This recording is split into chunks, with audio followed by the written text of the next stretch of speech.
The shock of my life. On my birthday, my children and in-laws wanted to send me to a nursing home. I never imagined that the 3 people I sacrificed everything for would be the ones to stab me in the back. But life has a way of teaching you the hardest lessons when you least expect them. Picture this. You're celebrating your 55th birthday at a 5-star restaurant, surrounded by your children and their spouses, thinking you're the luckiest woman alive. The champagne is flowing, the cake is beautiful, and everyone is smiling. Then, in a matter of minutes, your entire world crumbles. The people you love most reveal their true colors, and you realize that the family you built from nothing wants to throw you away like yesterday's newspaper. My name is Gloria Washington, and this is the story of how my own flesh and blood tried to destroy me on what should have been one of the happiest days of my life. Chapter 1. The Foundation of Everything. 27 years ago, I was a young widow with 3 babies under the age of 5 and not a dime to my name. When my husband Marcus died in that construction accident, I thought my world had ended. There I was, 28 years old, holding 3 crying children at his funeral, wondering how I was going to put food on the table the next day. The life insurance barely covered the funeral costs. Marcus had been the breadwinner while I stayed home with the kids. David, who was 5, Sandra, who was 3, and little Michael, who was barely walking at 18 months. I had no college degree, no work experience, and no family to fall back on. My mother had passed when I was in my early 20s, and Marcus's family made it clear that they blamed me for letting him take such a dangerous job. But I'll tell you what I did have: determination that ran deeper than the Mississippi River and a mama's love that could move mountains. I started by taking any job I could find. I cleaned offices at night while the babies slept, their cribs lined up in the break room because I couldn't afford childcare. During the day, I worked at a diner, balancing plates on my arm while my mind calculated every penny I earned. The owner, Mrs. Chen, let me bring the kids sometimes when I couldn't find anyone to watch them. They'd color quietly in the corner booth, knowing that Mama was working hard to keep us together. Those first few years were the hardest of my life. There were nights when I fed the children dinner and told them Mama wasn't hungry, when the truth was there wasn't enough food for all of us. There were times when I cried myself to sleep, wondering if I was strong enough to do this alone. But every morning, I looked at those 3 beautiful faces, and I found the strength to keep going.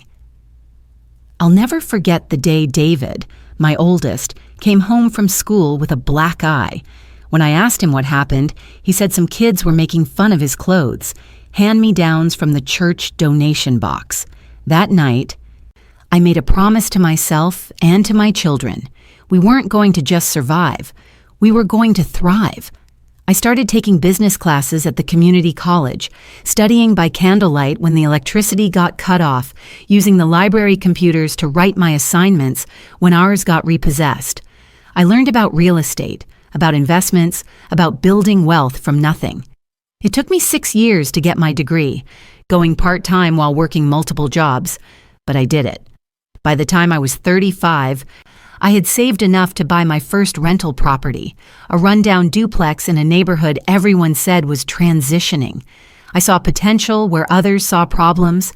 I spent weekends fixing it up with my own hands, teaching my children how to paint walls and plant gardens. "This is how we build our future," I told them as we worked side by side.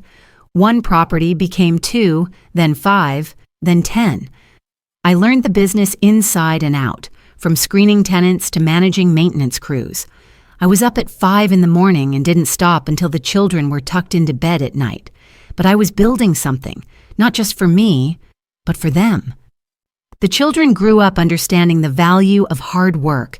David helped me collect rent when he was old enough to drive. Sandra learned to keep the books, her neat handwriting tracking every income and expense. Michael, the baby, had a natural eye for property values and could spot a good investment deal from a mile away.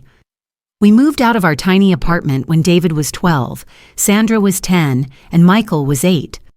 Our new house wasn't a mansion, but it was ours. No more landlords, no more uncertainty about having a roof over our heads. I remember the day we got the keys, all 4 of us standing on the front porch, and I said, "This is it, babies. We made it." But I wasn't done. By my 40th birthday, I owned 23 rental properties across 3 neighborhoods. I had a property management company with 12 employees. I had investment accounts, college funds for all 3 children, and enough money in the bank to weather any storm. The children wanted for nothing, but they earned everything. David got his first car when he turned 16, after he spent a summer working maintenance on our properties. Sandra got her prom dress only after she helped me negotiate a difficult tenant situation. Michael earned his video games by updating our property listings online. Money isn't everything, I told them, but financial security gives you choices, and choices give you freedom. I put all 3 of them through college without a single student loan. David studied business and finance, Sandra became a teacher, and Michael went into engineering. I was so proud watching them walk across those graduation stages, knowing that their children would never know the kind of poverty we had escaped. David married Rebecca, a sweet girl from his college, and they gave me 2 beautiful grandbabies. Sandra married James, a fellow teacher, and they had 1 precious little boy. Michael married Lisa, a nurse he met during his internship, and they had twin girls who were the light of my life. By my 50th birthday, my real estate portfolio was worth over $8 million. I owned 46 properties, had a thriving property management business, and investments that generated more income than most people made working full-time. I had achieved something I never dreamed possible when I was crying over Marcus's casket all those years ago. But more than the money, I had raised 3 successful children who had become productive members of society. They had good marriages, beautiful children, and bright futures. I had given them what I never had: stability, security, and opportunity, or so I thought. Chapter 2: The Gathering Storm. The first signs that something was wrong came about 6 months before my 55th birthday, though I didn't recognize them at the time. It started with small things, little comments that didn't quite sit right, conversations that stopped when I entered the room, glances between my children that seemed loaded with meaning I couldn't decipher. David, my oldest, had always been the most business-minded of my children. He worked in finance now, making good money, but not the kind of money that would allow him and Rebecca to maintain the lifestyle they seemed determined to live. Their house was bigger than they needed, Rebecca's shopping habits were expensive, and they'd enrolled the grandkids in private schools that cost more per year than I used to make in 2. I started noticing how often our conversations turned to money, not in the proud way they used to, when David would ask my advice about investments or marvel at how far we'd all come. These new conversations had an edge to them. "Mom, you know you're getting older," David said one afternoon when he stopped by the house. We were sitting in my sunroom, the one that overlooked the garden I'd spent years perfecting. "Have you thought about what you want to do with all these properties? Managing them all has to be getting overwhelming." I laughed because at 54, I felt better than I had in years. I worked out with a trainer 3 times a week. I had more energy than people half my age, and my mind was as sharp as ever. Overwhelming? Baby, I built this empire from nothing. Managing it is what I do. "But Rebecca and I have been talking," he continued, and something in his tone made me pay closer attention. "We think it might be time for you to slow down, enjoy your retirement, travel the world. You've worked so hard for so long." Retirement? I set down my teacup and looked at my firstborn, the boy I'd carried on my hip while I cleaned offices, the one who used to help me count the rent money at the kitchen table. "David, I'm 54 years old. I'm not ready for retirement." He shifted uncomfortably. "Well, maybe not full retirement, but you could hire a management company to handle the day-to-day stuff, or maybe sell some of the properties. Simplify things."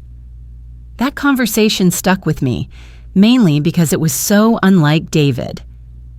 He had always understood the business, had watched me build it from the ground up.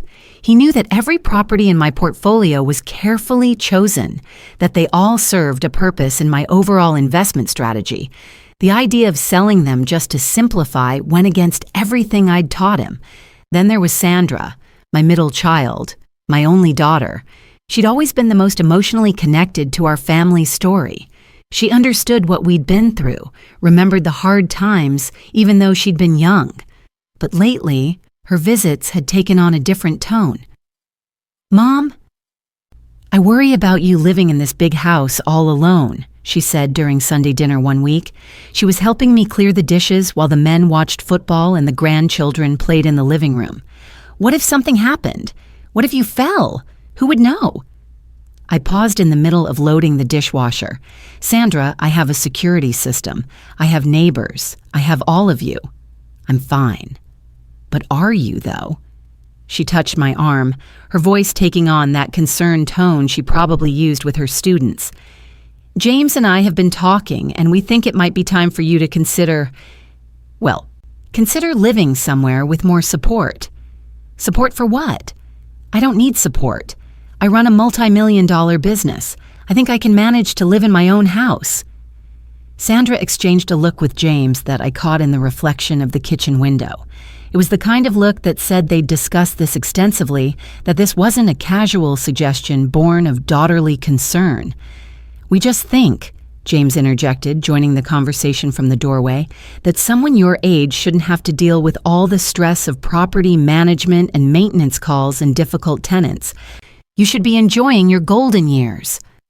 My golden years, at 54, when I was healthier, wealthier, and more active than I'd ever been in my life. Even Michael, my baby, started acting strange. He'd always been the most laid back of my children, the one who seemed content to let life unfold naturally. But during our monthly lunch date, he brought up topics that seemed completely out of character. "Mom, Lisa's been asking about your estate planning," he said over appetizers at our favorite restaurant. "You know, just making sure everything's in order. We wouldn't want there to be any confusion later about your wishes." "My wishes are pretty clear, Michael. Everything is set up to be divided equally between you three when I'm gone, which, God willing, won't be for many, many years." "Right, of course," he said quickly. "But Lisa was wondering if you'd thought about maybe transferring some assets now. You know, for tax purposes. Her uncle is an estate lawyer, and he says there are benefits to transferring wealth while you're still alive." I studied my youngest child's face. Michael had never shown any interest in estate planning or tax strategies. He was an engineer who thought about bridges and buildings, not inheritance taxes and asset transfers. "Michael, why are we talking about this? I'm 54 years old. I'm not planning on dying anytime soon." He laughed, but it sounded forced. "Of course not, Mom. We just want to make sure you're getting the best advice. Lisa's uncle could meet with you, just to review everything." The most unsettling part was how coordinated it all felt. David talking about retirement and selling properties. Sandra suggesting I needed more support and shouldn't be dealing with the stress of my business. Michael bringing up estate planning and asset transfers. It was as if they'd had meetings about my life without involving me. But I pushed those thoughts aside. These were my children. The babies I'd sacrificed everything for, the young adults I'd put through college, the grown-ups who had never wanted for anything because of my hard work. They loved me. They were concerned about me. They wanted what was best for me. At least that's what I told myself. The phone calls between my children became more frequent. I started noticing because Rebecca mentioned something Sandra had said, and James referenced a conversation with Michael. They were talking to each other about me, about my business, about my future, more than they were talking to me. When I mentioned this to my friend Patricia during our weekly tennis game, she gave me a look that I should have paid more attention to. "Gloria, honey," she said, toweling off after we'd finished our match, "how much do your children know about your financial situation?" "What do you mean?" "I mean, do they know exactly how much you're worth? Do they understand the scope of your real estate portfolio, your investments, your liquid assets?" I thought about it. They know I've done well. They grew up watching me build the business. They understand I'm comfortable. Patricia was quiet for a moment. Comfortable is one thing, but $8 million is another. That's life-changing money, Gloria. That's generational wealth. That's the kind of money that can make people do things they never thought they'd do. I laughed off her concerns, but her words stayed with me. That night, I sat in my home office looking at my financial statements. Patricia was right. I wasn't just comfortable, I was wealthy, very wealthy. Wealthy enough that dividing my assets between 3 children would set each of them up for life. Wealthy enough that controlling my money while I was still alive would solve all of their financial problems. Wealthy enough to be worth betraying their mother for, but surely not my children, not the babies I'd raised with such love and sacrifice. They wouldn't see me as a meal ticket, would they? They wouldn't be sitting around discussing how to get their hands on my money while I was still healthy and capable of managing it myself. Would they? As my 55th birthday approached, the conversations became more frequent and more pointed. David started bringing Rebecca to our business meetings, and she'd chime in with suggestions about modernizing my management approach or streamlining my portfolio. Sandra began leaving brochures around my house, articles about active senior living communities and the benefits of maintenance-free lifestyles. Michael started asking detailed questions about my properties, my tenants, and my management processes, claiming he was just curious about the business that had supported our family for so long. I should have seen it coming. All the signs were there. But I was blinded by love, by the assumption that the children I'd sacrificed everything for would never sacrifice me in return. I was about to learn just how wrong I could be. Chapter 3. The Birthday Celebration. My 55th birthday fell on a Saturday in October, when the leaves were just beginning to turn, and there was that crisp promise of autumn in the air. I woke up that morning feeling grateful and blessed. I had my health, my wealth, my beautiful family, and so many years ahead of me to enjoy the fruits of my labor. The children had been planning something special for weeks. I could tell by their whispered phone calls and secretive smiles. They'd asked me to keep the day free and to dress nicely because they had something wonderful planned. I was touched by their thoughtfulness and excited to see what they'd put together. Sandra called that morning to wish me happy birthday and to confirm that I'd be ready by 6 o'clock. Ready for what? I asked, though I was already planning my outfit in my head. You'll see, Mama, she said, and I could hear the smile in her voice. Just trust us. We want to make this birthday special. I spent the afternoon getting ready, choosing a beautiful burgundy dress that I'd bought for a charity gala last year, but never had occasion to wear. I did my hair and makeup carefully. Put on the diamond earrings Marcus had given me for our 5th wedding anniversary, the ones I'd refused to sell even during our poorest days. Looking in the mirror, I felt beautiful and blessed. 55 looked good on me.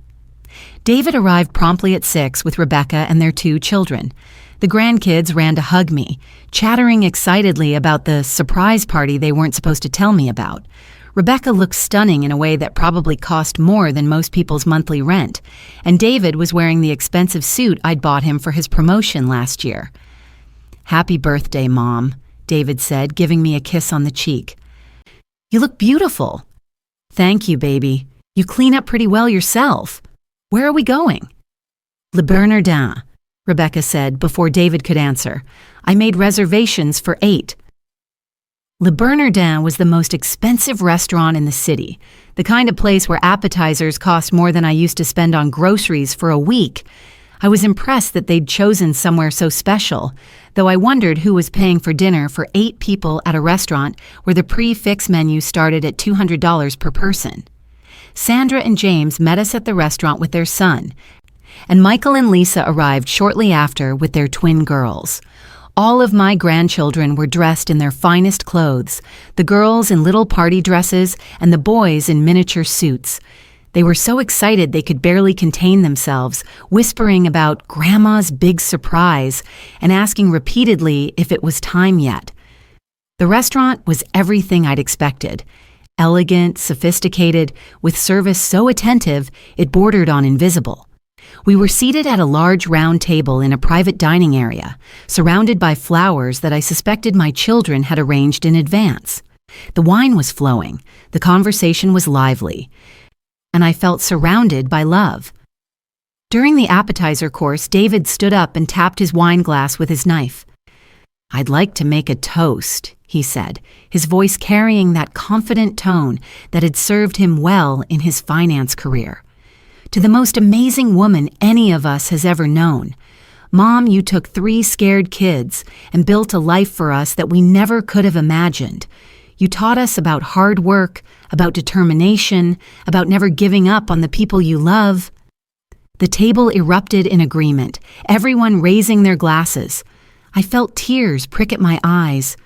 "You sacrificed everything for us," Sandra added, her voice thick with emotion. "You gave up your youth, your social life, your own dreams, all so we could have ours. There's no way to repay that kind of love."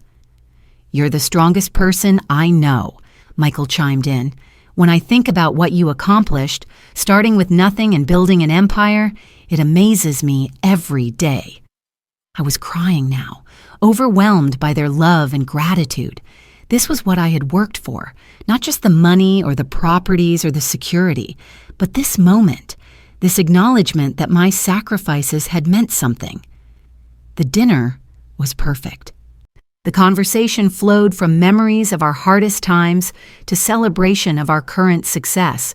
The grandchildren regaled me with stories from school and presented me with handmade cards that I treasured more than any expensive gift. Rebecca and Lisa seemed genuinely happy to be part of our family celebration, and James told embarrassing stories about Sandra that had the whole table laughing. As we waited for dessert, David cleared his throat again. "Mom, we have something we want to talk to you about," he said, his tone shifting slightly. "Something we've all been discussing, because we love you and we want what's best for you." I smiled, expecting perhaps they'd planned a family vacation or wanted to announce another grandchild on the way. "We've been thinking about your situation," Sandra said, leaning forward with that concerned expression I'd been seeing more often lately. "Living alone in that big house, managing all those properties, dealing with tenant complaints at all hours." "You're 55 now, Mom," Michael added. "You should be enjoying your life, not working 18-hour days fixing broken pipes and chasing down late rent payments." I felt a small flutter of unease, but I kept smiling. "I don't work 18-hour days, and I haven't personally fixed a broken pipe in 15 years. I have maintenance crews for that." "But you're still the one they call," Rebecca said. "You're still the one making all the decisions, handling all the stress. That's not fair to you at your age." At my age. There it was again, this strange obsession with my age, as if 55 was ancient instead of middle-aged. "What are you all trying to say?" I asked, though I was beginning to suspect I didn't want to hear the answer. David reached into his jacket and pulled out a glossy brochure. "We found the perfect place for you, Mom. Sunset Manor. It's a beautiful senior living community about an hour north of the city. They have golf, tennis, a spa, organized activities. You'd have your own apartment, but with housekeeping, meals provided, and medical care right on site." I stared at the brochure as if it were a snake he'd placed on the table. "Senior living community? Are you talking about a retirement home?" "It's not a retirement home," Lisa said quickly. "It's independent living for active seniors. You'd have your own space, your own life, just with more support and less responsibility." "I don't need support, and I like my responsibilities." "But think about how much easier your life would be," James said. "No more 2 a.m. calls about broken furnaces. No more dealing with difficult tenants. No more property tax headaches or maintenance scheduling. You could finally relax and enjoy yourself." The table had gone quiet except for the sound of my heart pounding in my ears. "And what happens to my business? My properties? Everything I've built?" The look that passed between my 3 children was so quick I might have missed it if I hadn't been watching for it. But I caught it, and in that instant I understood what was happening. Well, David said carefully, we've been talking about that too. We think it might be time to sell some of the properties. Maybe most of them. Real estate is at an all-time high right now. You could liquidate the portfolio and invest the money more conservatively, generate income without all the hassle. Or, Sandra added, you could transfer ownership to us. We could manage the properties for you, handle all the day-to-day operations. You'd still get the income, but without any of the stress. We've already talked to lawyers, Michael said, and the words hit me like a physical blow, about the best way to structure things, for tax purposes and estate planning. I looked around the table at my 3 children, my daughters-in-law, my son-in-law, and I realized that every adult at this table was in on this plan. They had discussed my future, my business, my life, my money without me. They had made decisions about what was best for me without asking me. They had planned to ship me off to a nursing home so they could take control of everything I had worked for. You've talked to lawyers, I repeated slowly, about my business, about my property, about my life. Mom, we're trying to help you, David said, but his voice had taken on a defensive edge. You're getting older, and managing all this is becoming too much for you. Too much for me. According to who? I just closed on 2 new properties last month. I negotiated a deal that will net me an additional $100,000 a year in rental income.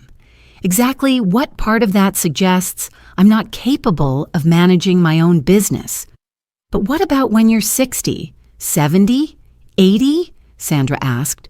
Wouldn't it be better to make these transitions now while you're still sharp enough to be part of the planning? Still sharp enough, as if my 55-year-old brain was already failing. I looked at my grandchildren, who were watching this conversation with confusion in their eyes. They didn't understand what was happening, but they could feel the tension that had suddenly descended on our celebration. Let me see if I understand this correctly, I said, my voice deadly calm. You invited me to dinner on my 55th birthday to tell me that you think I'm too old to manage my own life. You want to put me in a senior living facility and take over my business. And you've already talked to lawyers about how to make this happen. Mom, it's not like that, Michael said quickly. We love you. We want you to be happy and healthy and stress-free. Stress-free, I repeated, by taking away everything that gives my life meaning and purpose. Your life should have meaning beyond work, Rebecca said. You should be traveling, enjoying hobbies, spending time with your grandchildren. I do spend time with my grandchildren. I do have hobbies, and I travel whenever I want to. The difference is I can afford to do all of those things because I still own and operate my business. The silence that followed was deafening. I could see the wheels turning in their heads, could almost hear them trying to figure out how to salvage this conversation, how to make their betrayal sound like love. But it was too late. I had seen behind the curtain, and I didn't like what I found there. So this was never about my birthday, was it? I asked. This was an intervention. This was your way of presenting me with a fait accompli. You've already decided what's going to happen to me. We haven't decided anything, David said. We're presenting you with options. We want what's best for you. I laughed, but there was no humor in it. What's best for me? Or what's best for you? The question hung in the air like smoke from a fire that was about to consume everything in its path. And that's when I realized that my real birthday surprise was discovering that the children I had sacrificed everything for were willing to sacrifice me for everything I had built. Chapter 4. The Ugly Truth. The silence stretched on until one of the twins, Michael's daughter Emma, piped up from her booster seat. Grandma, why does everyone look mad? Is the party over? Her innocent question broke the tension momentarily, but it also highlighted the obscenity of what was happening. My own children had chosen my birthday dinner surrounded by my grandchildren to tell me they wanted to put me away. The party's not over, sweetheart, I said to Emma, forcing a smile. Grandma and your parents are just having a grown-up conversation. But David wasn't willing to let it go. Mom, I think you're misunderstanding what we're trying to say here. Am I? Then please clarify it for me. He glanced at his siblings, then back at me. We're concerned about you, living alone, working too hard, not taking care of yourself the way you should. Not taking care of myself? I work out 3 times a week with a personal trainer. I eat healthy meals. I get regular checkups with my doctor. I have an active social life. Exactly how am I not taking care of myself? But what about mentally? Sandra said. Mom, you're so focused on work all the time. You never relax. You never just enjoy life. I stared at my daughter, the one who had watched me build this empire from nothing, who had seen me go without so she could have everything she needed. Enjoy life? Sandra, do you know what I was doing at your age? I was working 3 jobs and taking night classes while raising 3 small children alone. Do you know what I'm doing now? Yesterday, I played tennis with Patricia in the morning, had lunch with my book club, spent the afternoon reviewing architectural plans for a renovation project that excites me, and then cooked dinner while listening to jazz and planning a wine tasting trip to Napa. Which part of that sounds like I'm not enjoying life? But you're always on call, James interjected. Always checking your phone, always dealing with some crisis. I'm a business owner. That's what business owners do. Just like you're always grading papers and Sandra's always thinking about her students. It's called being passionate about your work.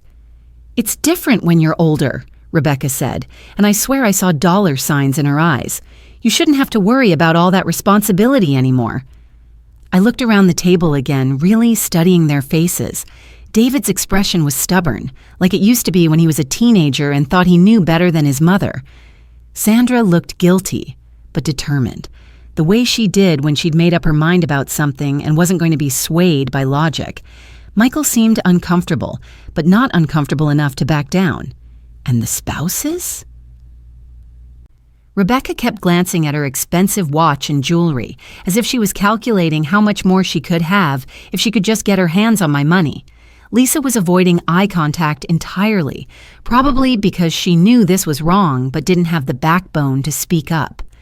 James was nodding along with Sandra like a good little husband, supporting his wife even though he knew she was out of line. You know what I think this is really about? I said finally. They all looked at me expectantly, probably hoping I was about to agree to their plan. I think you're all in financial trouble. The words hit the table like a bomb. David's face flushed red. Sandra's mouth fell open. Michael started to protest, but I held up my hand. David, you and Rebecca bought that house that was way outside your budget. You've got the kids in private school, Rebecca shops like she's married to a millionaire instead of a middle manager, and you're living paycheck to paycheck despite making a 6-figure salary. Mom, that's not... Sandra, teachers don't make enough money to support the lifestyle you and James want to live. I've seen the credit card bills you accidentally left on my counter last month when you were helping me organize my office. $23,000 in debt, wasn't it? Sandra's face went pale. You had no right to look at those. They were sitting on my counter in my house. And Michael, I turned to my youngest, Lisa's been out of work for 6 months since the hospital downsized, hasn't she? Engineering jobs are good, but not good enough to support 2 adults and twin toddlers on a single income, especially when you're trying to keep up with your older siblings' lifestyle. The silence that followed told me everything I needed to know. I had hit the nail on the head. So let me guess how this works, I continued, my voice growing colder with each word. You put me in Sunset Manor, which, by the way, costs about $8,000 a month. So you're not exactly reducing my expenses. You take over my business, either by having me transfer the properties to you or by convincing me to give you power of attorney. You sell off what you want to sell, keep the income-producing properties for yourselves, and suddenly all your financial problems are solved. It's not like that, David said, but his voice lacked conviction. Isn't it? Then tell me, David, what happens to the income from my properties if I transfer them to you? Do I still get all of it? Or do you 3 split it? And who makes the decisions about which properties to sell and when? He opened his mouth, then closed it again. And Sandra, if I'm living at Sunset Manor, unable to manage my own affairs, who has access to my investment accounts? Who signs the checks? Who decides how my money gets spent? Sandra's eyes filled with tears, but she didn't answer. And Michael, when your mama dies in this lovely senior living facility, what happens to everything she's built? Does it go to charity? Does it go to the grandchildren's education funds? Or does it get divided equally between 3 children who couldn't wait for their mother to die naturally before they got their hands on her money? "Mom, stop it," Michael said, his voice cracking. "You're making us sound like monsters." "Am I? Then explain to me how what you're proposing is any different from elder abuse." The words hung in the air like a curse. Rebecca gasped. Lisa started crying. James looked like he wanted to crawl under the table. "Elder abuse," Sandra said, her voice shaking. "Mom, we're trying to help you. By taking away my autonomy, my business, and my home. By making decisions about my life without consulting me. By convincing me I'm incompetent so you can control my money. In what world is that helping me?" David leaned forward, his face hard. "Mom, you're being dramatic. We're talking about making your life easier, not stealing from you." "Am I being dramatic? Let me ask you something, David. If I agree to this plan, who controls my finances?" He hesitated. "We would set up a trust structure. All 3 of us would be trustees." "So you would control my finances?" "We would manage them for you. Without my input." "With your input, of course. But you would have the final say." Another hesitation. "We would make decisions based on what's best for you, based on what you think is best for me. What if I disagree with a decision you make? What if I want to buy a new property and you think I shouldn't? What if I want to travel somewhere you think is too expensive?" "Mom, you're creating problems that don't exist. I'm asking reasonable questions about a plan you've obviously put a lot of thought into. The fact that you can't answer them tells me everything I need to know." I looked around the table one more time at the children I had loved and sacrificed for, and I felt something break inside my chest, not my heart. That was still beating, still pumping blood and keeping me alive, but something deeper, some fundamental belief I had held about family, about love, about the people we trust most in the world. "I want to ask you all something," I said quietly. "When I was working 3 jobs to keep food on the table, when I was studying for my real estate license while you were sleeping, when I was building this business that has provided for all of us, during all of those years, did any of you ever worry about my stress level? Did any of you ever suggest I slow down or take it easy or let someone else handle things?" They didn't answer because they couldn't. They knew the answer was no. You were happy to let me work myself to the bone when you needed me to. You were proud of my success when it meant college tuition and wedding expenses and down payments for your houses. But now that you think you can benefit from pushing me aside, suddenly I'm too old and too stressed and need to be taken care of. The truth of my words was written all over their faces, the guilt, the shame, the knowledge that they had been caught. "But here's what you didn't count on," I continued, standing up from the table. "I'm not some frail old lady you can manipulate. I'm Gloria Washington. I built an empire from nothing, and I'm not about to hand it over to 3 ungrateful children who see me as nothing more than a meal ticket." "Mom, please sit down," Sandra said, tears streaming down her face. "Let's talk about this rationally." "Rationally? You want to talk rationally? Okay, let's do that." I remained standing, looking down at them like the children they were acting like. Rationally speaking, if I were really too old and incompetent to manage my own affairs, would I have been able to figure out exactly what you were planning? Would I have been able to see through your manipulation so clearly? I reached into my purse and pulled out my phone. Rationally speaking, if I were really in need of the kind of care you're suggesting, Would I have been able to negotiate the purchase of 2 new properties last month? Properties that, by the way, will generate an additional $12,000 per month in rental income. Their faces fell as they realized I'd been testing them, seeing how much they really knew about my business. And rationally speaking, I continued, if you really had my best interests at heart, wouldn't you have discussed this with me privately instead of ambushing me at a birthday dinner in front of my grandchildren? I looked at my beautiful grandchildren who were staring up at me with wide, confused eyes. They didn't understand what was happening, but they could feel the anger and hurt radiating from every adult at the table. You want to know what breaks my heart the most about this? It's not that you tried to steal from me. It's not even that you think I'm too stupid to see what you're doing. It's that you did this in front of them. I gestured to the grandchildren. You taught them that this is how family treats each other. You showed them that when someone gets older, their own children will throw them away for money. Emma, the twin who had asked if the party was over, started crying. She didn't understand the words, but she understood the emotions. Soon all the grandchildren were crying, scared and confused by the tension they couldn't comprehend. Look what you've done, I said, my voice breaking for the first time. Look what your greed has done to these innocent babies. Rebecca stood up abruptly. This is ridiculous. We're trying to help you, and you're acting like we're criminals. Aren't you? I shot back. What would you call it when someone tries to have a competent adult declared incompetent so they can steal their money? We're not trying to have you declared incompetent. Then explain the lawyers you've consulted. Explain the documents you've prepared. Explain why you've already researched Sunset Manor and made preliminary arrangements. The color drained from Rebecca's face, and I knew I'd guessed right. That's what I thought. I picked up my purse and coat. This dinner is over. Mom, wait, David said, standing up.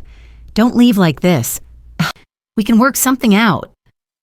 I turned to look at my oldest child, the boy I'd carried on my hip while I worked, the one I'd taught to count money and manage a bank account before he was 10 years old. Work something out? David, there's nothing to work out. You've shown me exactly what kind of people you really are. You've shown me that my love, my sacrifice, my life's work means nothing to you compared to getting your hands on my money. That's not true, isn't it? Tell me honestly, if I had never built this business, if I were just a regular mom living on Social Security in a little apartment somewhere, would you be trying to put me in a nursing home right now? The silence that followed was answer enough. I thought so. I looked around the table one more time. For 30 years, I put you 3 before everything else in my life.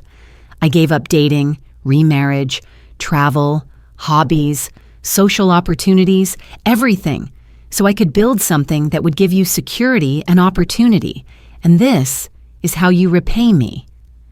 I started to walk away, then turned back. Oh, and one more thing.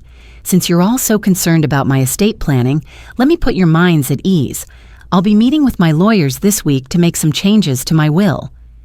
I want to make sure my money goes to people who actually love me, not people who see me as an obstacle to their inheritance.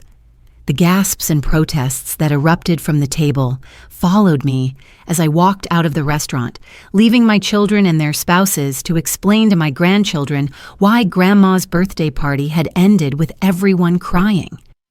Chapter 5. The Aftermath and Revelation. I drove home in a haze of anger and heartbreak, my hands shaking on the steering wheel.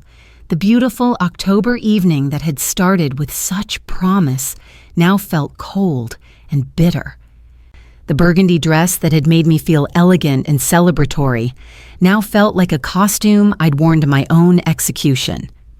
When I got home, I poured myself a large glass of wine and sat in my living room, staring at the family photos that lined the mantelpiece, pictures of graduations, weddings, birthdays, holidays, a lifetime of memories that now felt tainted by what I'd learned tonight.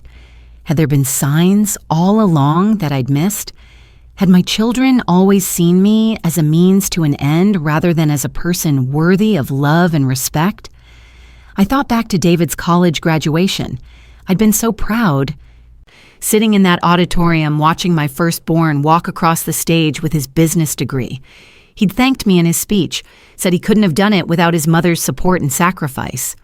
I'd cried tears of joy that day, thinking about how far we'd come from that young widow counting pennies at the kitchen table.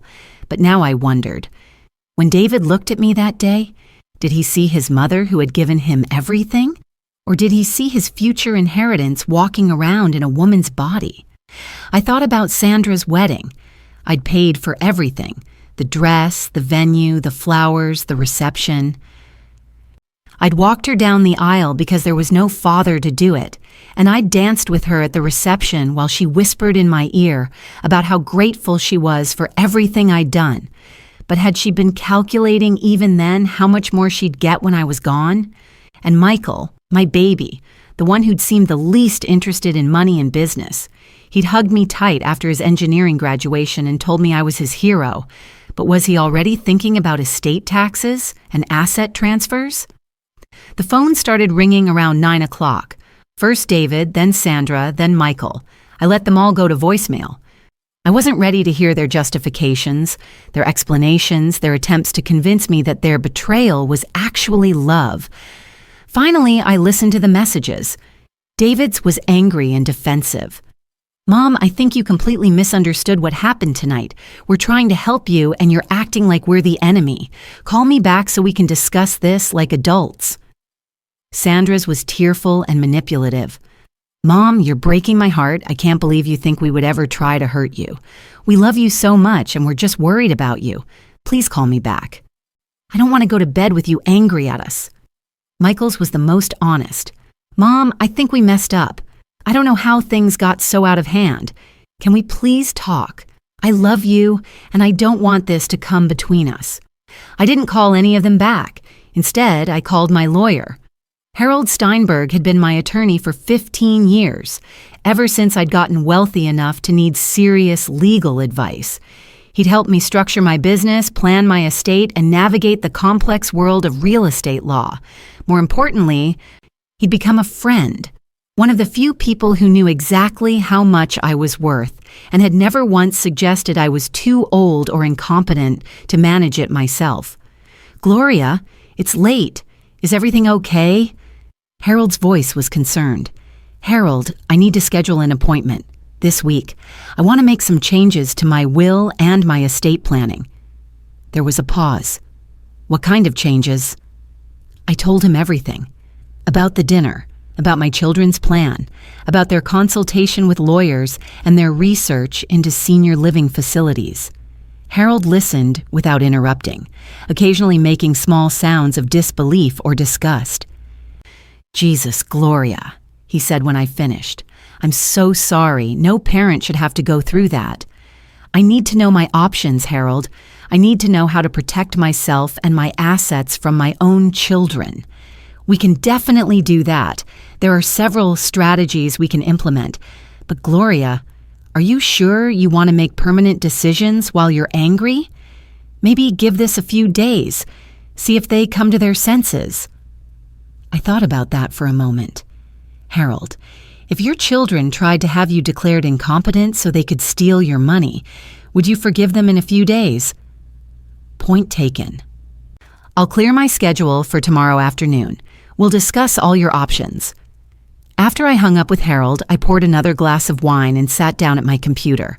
I wanted to research Sunset Manor, the place my children thought would be perfect for their inconvenient mother. What I found made my blood boil. Sunset Manor wasn't just expensive. It was a place where wealthy families sent their elderly relatives to die quietly and conveniently. The website was full of euphemisms about transitioning to a more supportive environment and relieving family caregiving burden. The reviews, when I dug deeper, told a different story. Complaints about neglect, about residents being over-medicated into compliance, about families who visited once and then forgot their relatives existed. This was where my children wanted to put me. This warehouse for inconvenient elderly people whose money was more important than their lives. I was still researching when I heard a car in my driveway. Through the window, I saw David's BMW pulling up to my front door. A moment later, Sandra's minivan appeared behind it, followed by Michael's truck. They'd come together to confront me, to present a united front, to wear me down until I agreed to their plan. I turned off all the lights in the front of the house and went upstairs to my bedroom. I wasn't ready to face them, and I certainly wasn't going to make it easy for them to ambush me in my own home. They rang the doorbell. They knocked. They called out my name. David even tried his old key, but I'd had the locks changed 2 years ago when my neighborhood had some break-ins. Finally, I heard Sandra's voice through the door. "Mom, we know you're in there. Your car is in the garage and the lights were on when we got here. Please just talk to us." I opened my bedroom window. "I have nothing to say to any of you. Get off my property." "Mom, please," Michael called up from the front yard. "We need to clear this up. There's been a misunderstanding." "The only misunderstanding is that I thought my children loved me. Now I know better." "We do love you," David shouted. "That's why we're trying to help." "Help yourselves to my money, you mean?" I closed the window and drew the curtains. Eventually, they gave up and left, but not before David left a long, rambling voicemail about how I was being stubborn and irrational and needed to think about what was best for the family. What was best for the family. As if their plan to steal everything I'd worked for was somehow a family decision I should embrace. I barely slept that night. Every time I closed my eyes, I saw their faces around that restaurant table. The guilt, the greed, the cold calculation as they planned my future without me. I thought about all the times over the past few months when they'd seemed to be having conversations I wasn't part of, all the questions about my business and my health that had seemed innocent at the time. How long had they been planning this? How many family dinners had I attended where they were secretly discussing how to get rid of me? How many times had I hugged my grandchildren goodbye while their parents were calculating how much money those hugs were worth? By morning, I'd made a decision that went far beyond changing my will. If my children wanted to treat me like I was incompetent, I'd show them exactly how competent I really was. Chapter 6. The Counterattack. I spent the rest of the weekend planning my strategy. By Monday morning, I had a comprehensive plan that would teach my children exactly what happened when you underestimated Gloria Washington. My first stop was Harold's office. We spent 3 hours going over every aspect of my estate planning, my business structure, and my legal options. What we came up with was elegant in its simplicity and devastating in its effectiveness. "Are you sure about this, Gloria?" Harold asked as I signed the documents. "Once we implement this plan, there's no going back." Harold. My children spent months planning how to steal from me.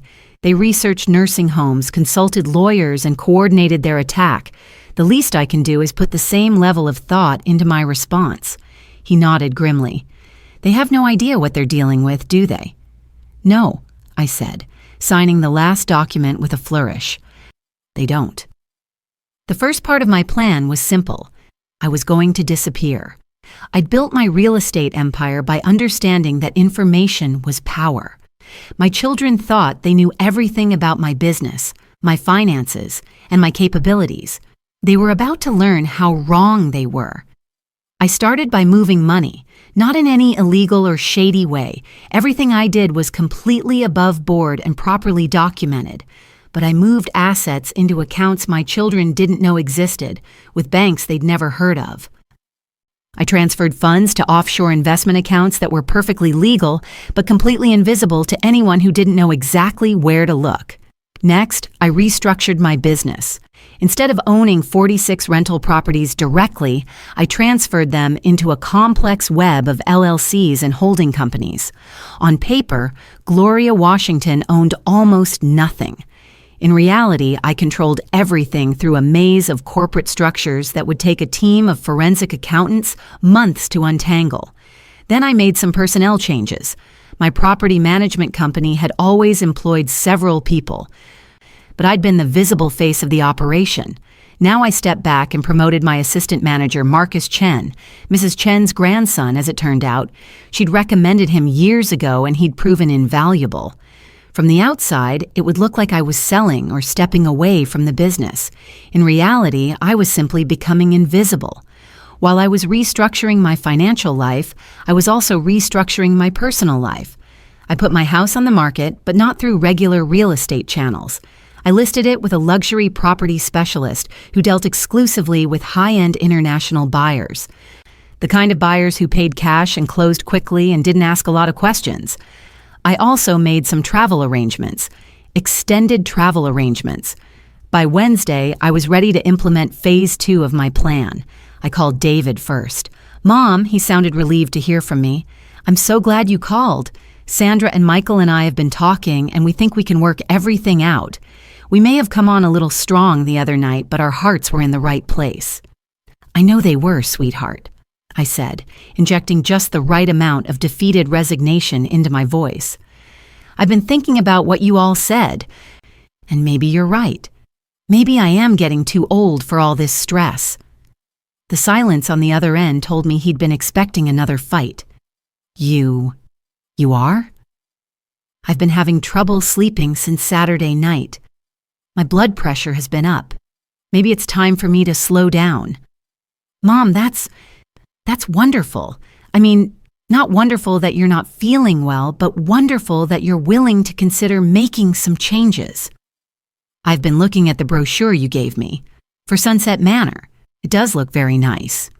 "It is. Rebecca and I drove up there yesterday to take a tour. The facilities are incredible, and the staff seems very caring. You'd have your own apartment, but with all the support you need." So they'd already toured the facility. They'd been planning this even more thoroughly than I'd realized.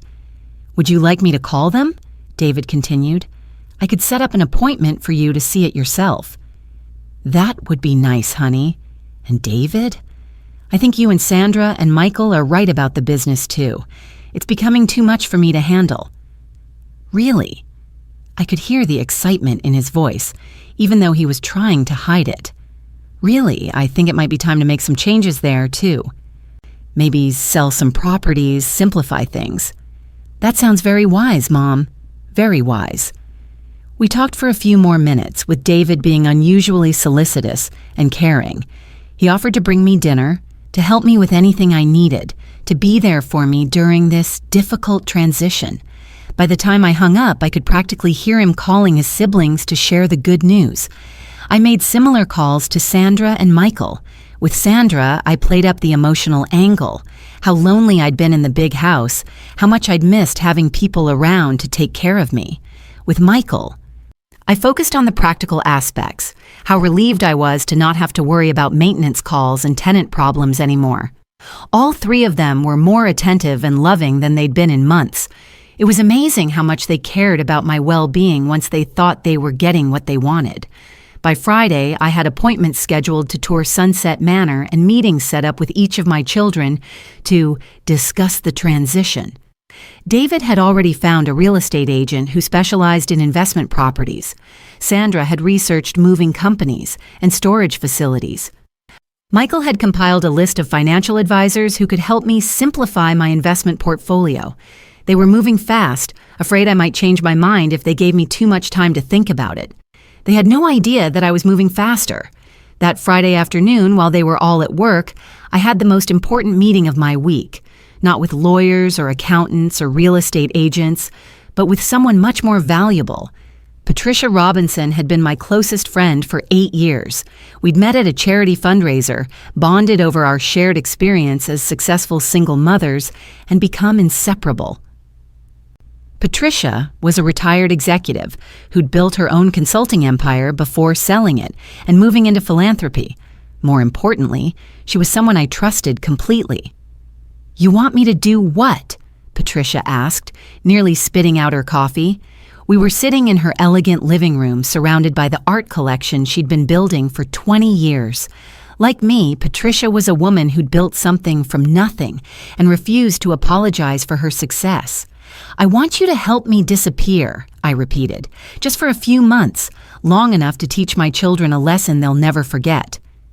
I explained my plan in detail. Patricia listened with growing amazement and occasional bursts of laughter. "Gloria Washington, you are absolutely diabolical," she said when I finished. "I love it." "Will you help me?" "Honey, I wouldn't miss this for the world. Those children of yours are about to learn that they raised by a woman who doesn't play games. Actually," I corrected her, "they're about to learn that they were raised by a woman who plays games better than they ever imagined." Chapter 7, The Vanishing Act. The following Monday, I toured Sunset Manor with David and Rebecca. I played my part perfectly. A tired, overwhelmed woman who was grateful for her children's concern and ready to let someone else take care of her. The facility was exactly as depressing as I'd expected. Despite the fancy brochures and elegant lobby, there was an underlying smell of disinfectant and despair that no amount of fresh flowers could mask. The residents I saw were either drugged into compliance or staring blankly at television screens, forgotten by families who visited less and less frequently until they stopped coming at all. "What do you think, Mom?" David asked as we concluded the tour. "It's lovely," I lied. "Very peaceful." "The apartments are spacious," Rebecca added. "And having meals prepared for you, housekeeping included, you'll never have to worry about any of that again." "Never have to worry about taking care of myself," she meant. "Never have to be independent or autonomous or capable of making my own decisions." "When could I move in?" I asked the director, a smooth-talking woman named Mrs. Patterson, who probably made 6 figures convincing families to warehouse their inconvenient elderly relatives. "We actually have an apartment available immediately," she said. "If you'd like to make a deposit today, we could have you moved in by the weekend." "That seems awfully fast," I said, looking uncertain. "Mom, there's no point in delaying," David said quickly. "If you're ready to make this change, why wait? The sooner you move in, the sooner you can start enjoying your new life." "The sooner you can get your hands on my money," he meant. "I suppose you're right," I said with a resigned sigh. "Let me think about it tonight and I'll call you tomorrow." That evening, I had dinner with Sandra and James to discuss the business transition. Sandra had prepared a folder full of information about investment advisors and trust attorneys, all of whom specialized in simplifying complex estates for seniors. "The important thing is to find advisors who understand your situation," James said, spreading papers across my dining room table. "People who can help you structure things so you don't have to worry about the day-to-day management anymore." "These gentlemen come highly recommended," Sandra added, pointing to a business card. "They work with a lot of families who are dealing with similar transitions." Similar transitions, as if aging was a disease that required specialized financial treatment. "They're very experienced with intergenerational wealth transfer," James continued.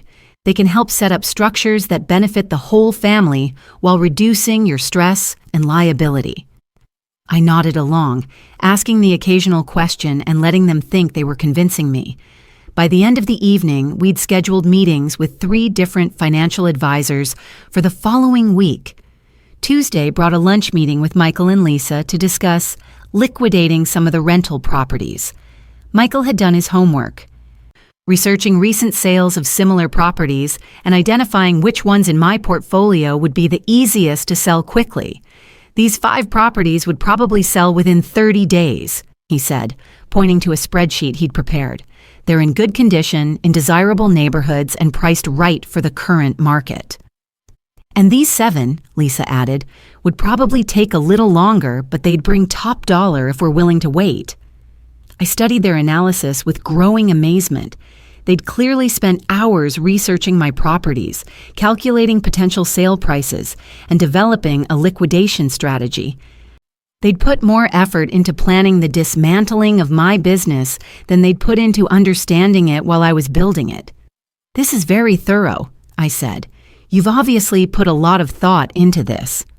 Michael beamed, proud of his work. I know how important this business is to you, Mom. I wanted to make sure we approach the sales strategically so you get maximum value.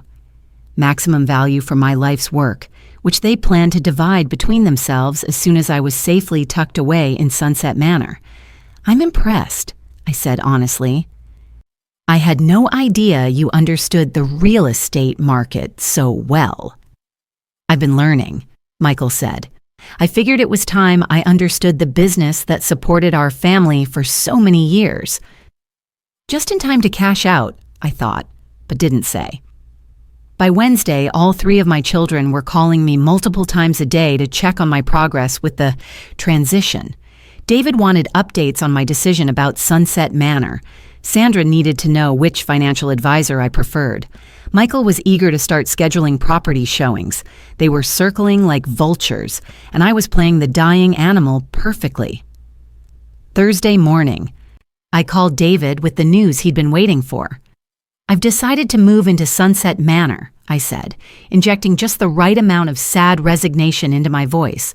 I think you're right that it's time. Mom, that's wonderful.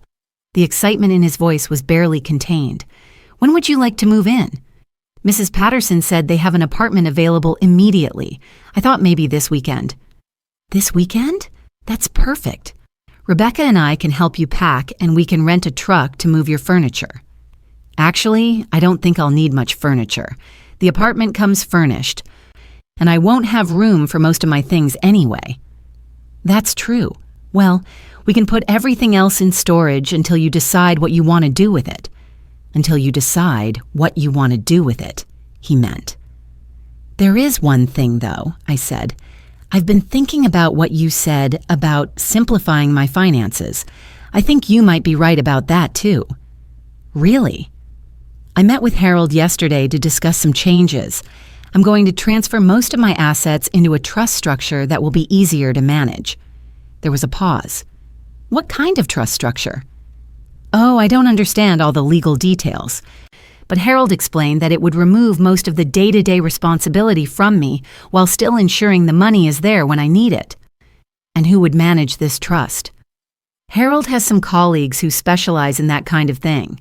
Professional trustees who handle everything, so the family doesn't have to worry about it. Another pause. Longer this time. Mom, don't you think we should be involved in these decisions? I mean, we are your children. Of course, sweetheart. But Harold says the most important thing is to get the legal structure in place quickly, while I'm still mentally competent to make these decisions. We can always adjust things later. The words, while I'm still mentally competent, hung in the air like a threat.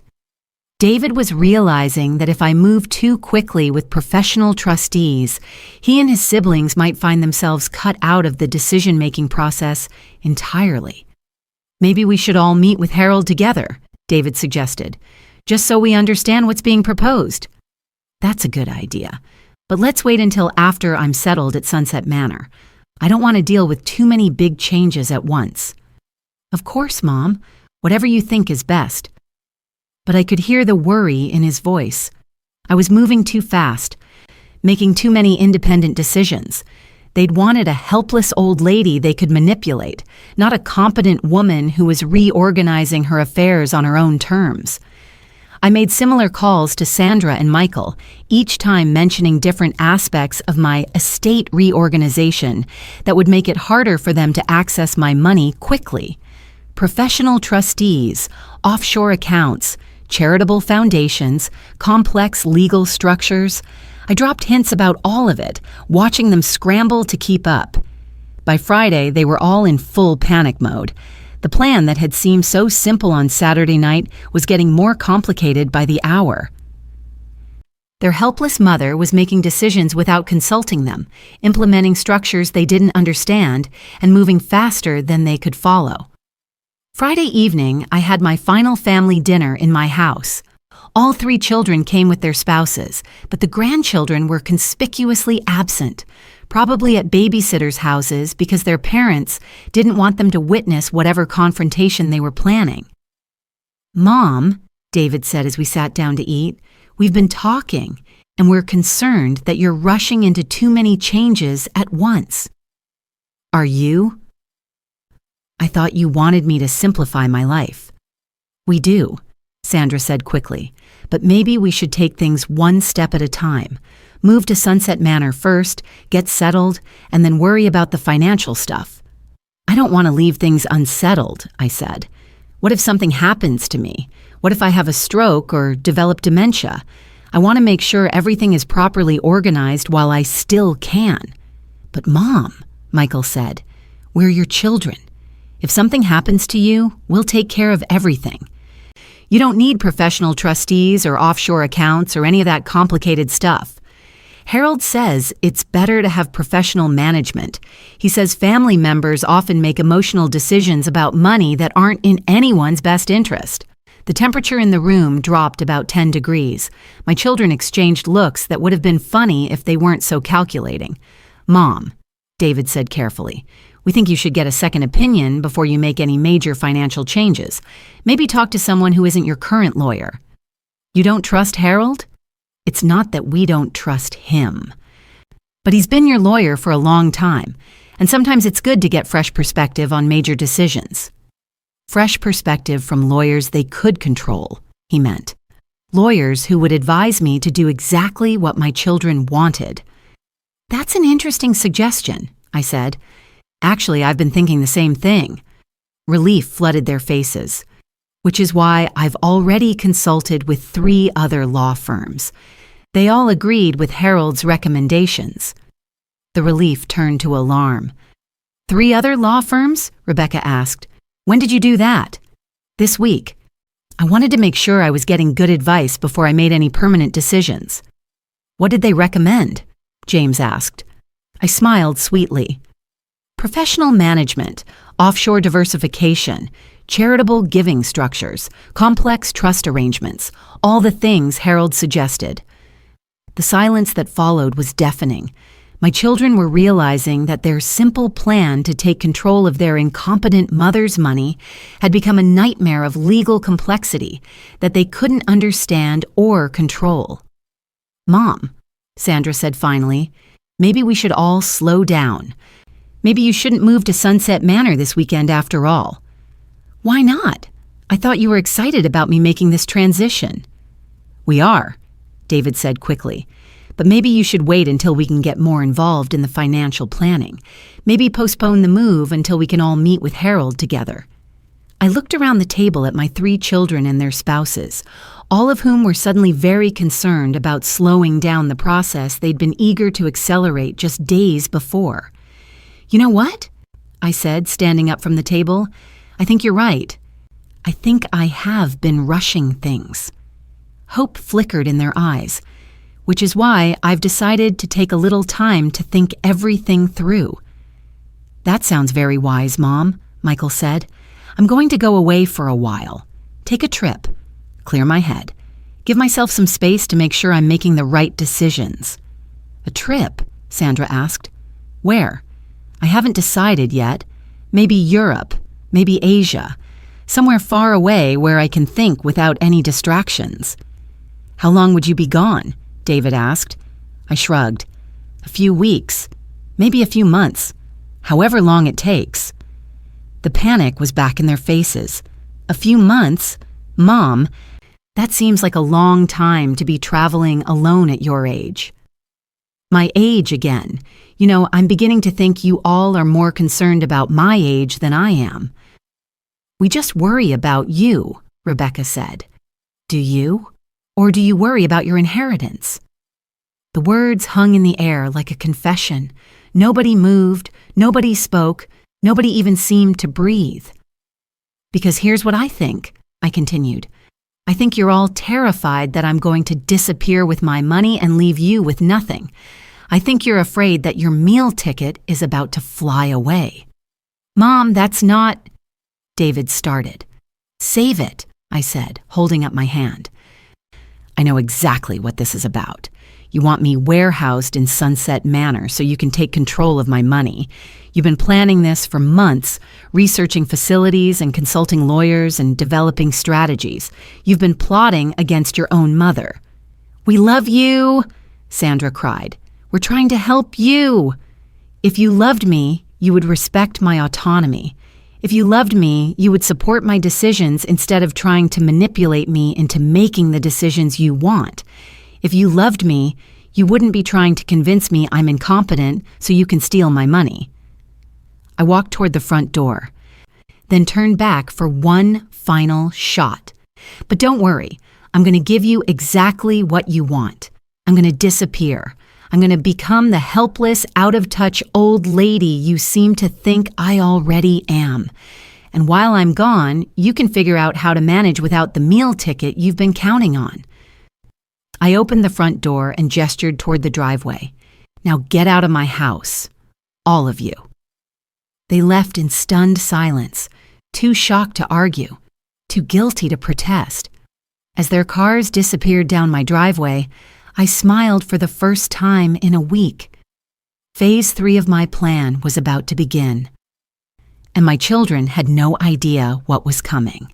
Chapter 8: The Disappearance. Saturday morning, I called Mrs. Patterson at Sunset Manor. "I'm so sorry," I said, "but I need to postpone my move-in. I've decided to take some time to travel before I make such a big life change." "Of course, Mrs. Washington. These decisions shouldn't be rushed. Your apartment will still be available when you're ready." Next, I called each of my children to tell them I was leaving town for an extended trip. "When?" David demanded. "Where are you going? How long will you be gone?" "I'm leaving this afternoon," I said. "I need some time to think, and I can't do that with all of you hovering over me, trying to manage my life." "Mom, this is crazy. You can't just disappear." "Watch me." I hung up on him and turned off my phone. By noon, all 3 of my children and their spouses were parked in my driveway, ringing my doorbell and pounding on my door. I watched them from my upstairs window as they argued among themselves, their panic evident in their frantic gestures and raised voices. But I was already gone. The beauty of having built a real estate empire was that I owned properties all over the city, including a lovely townhouse in the historic district that I'd been renovating as a personal project. It was fully furnished, completely private, and registered under one of my LLC names. As far as my children knew, it was just another rental property. I'd moved my essential belongings there on Friday night, while they were all at home planning their intervention strategies. Saturday afternoon, while they were breaking down my front door, David finally found a way to jimmy the lock. I was settling into my temporary hideaway with a cup of tea and a very good bottle of wine. The townhouse had security cameras with remote monitoring, so I could watch their increasingly desperate attempts to find me from the comfort of my new living room. It was better than cable television. First, they searched my house from top to bottom, looking for clues about where I might have gone. They found nothing, because there was nothing to find. Then they started making phone calls to airlines, to travel agencies, to hotels. They called my friends, my neighbors, my doctor, my hairdresser. Patricia, bless her heart, played her part perfectly. "I have no idea where Gloria went," she told Sandra when the calls started. "She mentioned something about needing time to think, but she didn't say where. I'm worried about her too." By Sunday evening, David was desperate enough to call the police. I watched the squad car pull up to my house and smiled as the officers explained to my frantic son that a competent adult has every right to travel without informing their children of their whereabouts. "But she's 55, I heard David protest through the security system I'd had installed in my house years ago. "She shouldn't be traveling alone." "Sir," the officer replied patiently, 55 isn't elderly. Unless you have reason to believe your mother is in danger or mentally incompetent, there's nothing we can do. She's been acting strangely lately, making irrational financial decisions." "What kind of irrational decisions?" She's been talking to lawyers about estate planning and trust structures." The officer's expression was priceless. "Sir, consulting lawyers about estate planning is actually a very rational thing for a person of means to do. It suggests your mother is thinking clearly about her financial future." David's face went red. "But she's planning to move to a nursing home." "Is she sick?" "No, but does she need nursing care?" Well, no, but she's getting older and... Sir, with all due respect, it sounds like your mother is a healthy, competent adult who's making thoughtful decisions about her life. Unless you have evidence of foul play or mental incompetence, the police can't help you track down your mother. After the officers left, I watched my children hold a frantic conference in my driveway. They were beginning to realize that their plan had backfired spectacularly. Instead of gaining control over a helpless old lady, they'd lost track of a wealthy, intelligent woman who was clearly more capable than they'd given her credit for. Monday morning brought a new level of panic. My children started calling everyone they could think of: my accountant, my property manager, my insurance agent, my investment advisor. They were trying to track me through my financial activities, but they quickly discovered something that made their blood run cold. I wasn't using any of my usual accounts. The credit cards they knew about showed no activity. The bank accounts they'd seen statements for were untouched. Even my cell phone had been turned off, its GPS tracking disabled. It was as if Gloria Washington had simply vanished from the face of the earth. By Tuesday, they were panicking enough to hire a private investigator. I knew this because Patricia attended their emergency family meeting at David's house, claiming she was concerned about my welfare and wanted to help with the search. "They're talking about hiring someone to track you down," she reported during our secret phone call that evening. "David thinks you might be having some kind of mental breakdown. Sandra's convinced you've been taken advantage of by unscrupulous financial advisors. Michael thinks you might be suffering from early dementia." "What did you tell them?" "I told them I was worried, too, and that I'd support whatever they thought was best. Rebecca suggested we offer a reward for information about your whereabouts." I nearly choked on my wine. "A reward?" $5,000 for any information leading to your location. They've already posted it on social media and contacted local news stations." The irony was delicious. My children were so desperate to find me so they could take my money that they were willing to spend their own money to track me down. "Patricia, you're enjoying this way too much. Honey, this is the most fun I've had in years. Watching those 3 spoiled brats panic because they can't control their mother is pure entertainment." Wednesday brought my favorite development yet. My children tried to access my bank accounts. I knew this because Harold called me, laughing so hard he could barely speak. "Gloria, you won't believe what just happened. David just called me, claiming you'd given him power of attorney and demanding I provide him with your financial information." "What did you tell him?" "I told him that you most certainly had not given him power of attorney, and that even if you had, I couldn't discuss your confidential information with anyone without written authorization from you personally." How did he take that? About as well as you'd expect. He threatened to report me to the Bar Association for not protecting the interests of an elderly client who was clearly being taken advantage of. Elderly client? His words, not mine. I reminded him that 55 hardly qualifies as elderly, and that you were demonstrably more competent than most people half your age. I also pointed out that if anyone was trying to take advantage of you, it appeared to be your own children. I could picture David's face during that conversation, and it made me smile. Thursday brought the news coverage. A local television station picked up the story. "Wealthy widow disappears. Family fears foul play." I watched the broadcast from my cozy townhouse, marveling at my children's performance. They'd managed to present themselves as loving, concerned family members who were desperately worried about their vulnerable mother's welfare.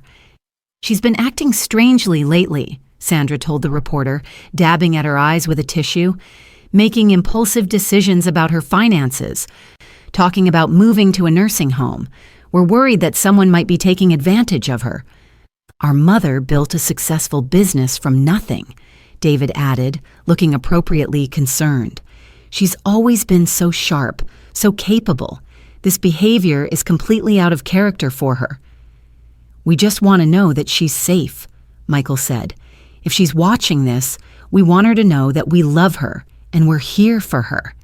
The reporter nodded sympathetically. "If anyone has information about Gloria Washington's whereabouts, please contact the police or this family immediately. A reward is being offered for any information leading to her safe return. I had to admire their strategy. They'd managed to paint themselves as the victims and me as a confused old lady who needed to be rescued. If I hadn't known the truth about their motives, I might have been touched by their apparent concern. But I did know the truth, and I wasn't done teaching them lessons yet. Friday brought the private investigator to my real house. I watched through my security cameras as a competent-looking woman named Detective Sarah Martinez interviewed my neighbors, examined my property, and took photographs of everything. She was good at her job, I had to admit. Within hours, she'd established a timeline of my disappearance, identified the last people who'd seen me, and begun tracking my recent activities. But she was looking for a desperate old lady who'd fled in confusion and panic. She wasn't looking for a savvy businesswoman who'd planned her disappearance with military precision. Still, I knew I couldn't stay hidden forever. Eventually, someone would figure out that I owned properties under various business names, and they'd start checking those properties one by one.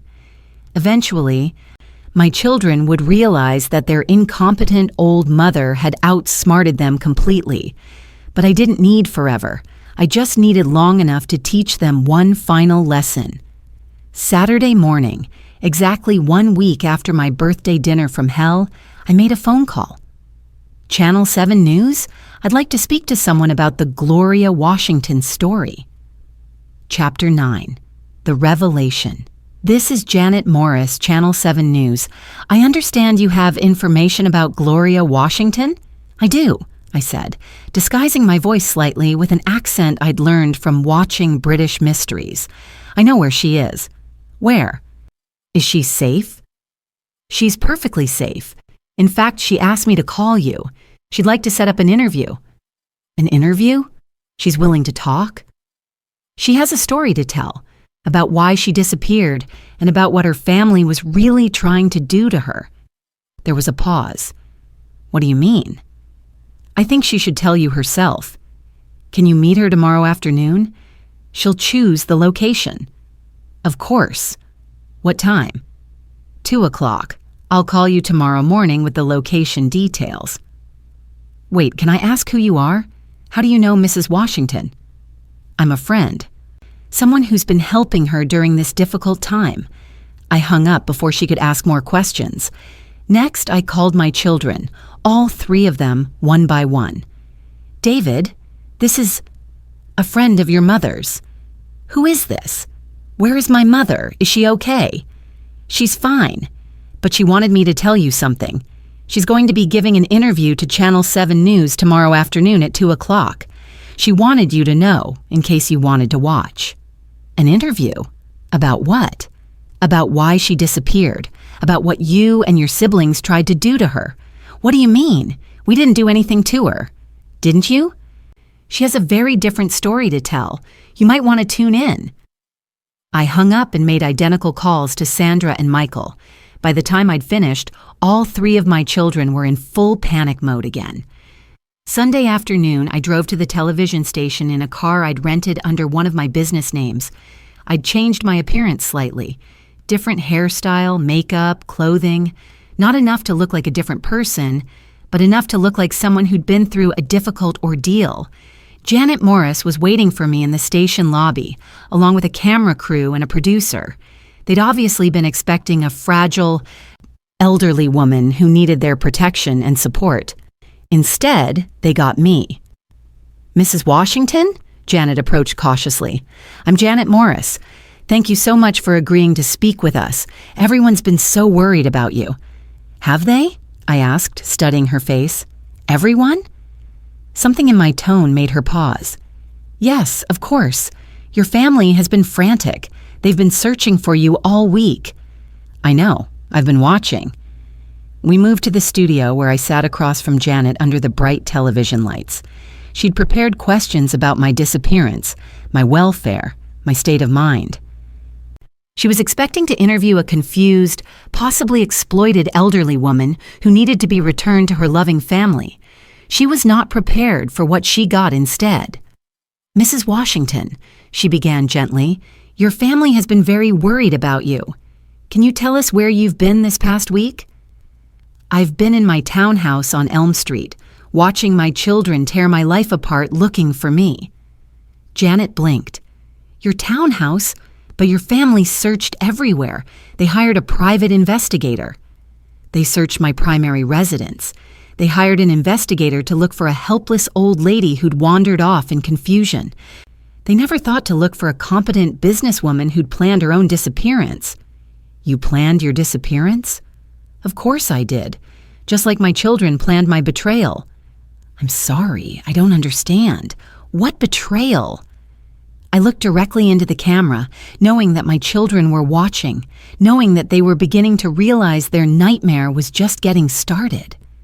My children, David, Sandra, and Michael Washington, have been planning for months to have me declared incompetent so they could take control of my money.